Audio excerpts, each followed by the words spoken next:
Hi guys, it's Charvette Mitchell, Creative Director for Mitchell Productions, Web Design and Social Media Coaching, where we help you build something amazing. And I am here in Atlanta, Georgia at the beautiful Renaissance Waverly Hotel. I am here for #Paracon. 2016, Jay Stone is the host, so we're just getting started. It kicks off tomorrow, but I wanted to jump on and do a quick video to give you a tip. If you are trying to sell something on Facebook, if you have a product that you're trying to sell on Facebook, let me give you a very quick tip.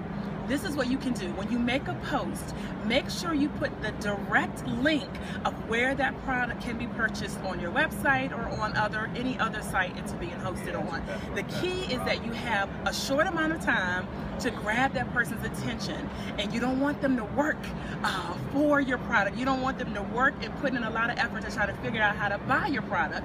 So you want to give them the direct link on your website so they can go purchase your product. So if you want to talk to me more about your social media and making a plan, check me out at charvettemitchell.com. I'd love to schedule some time with you. Have a great day.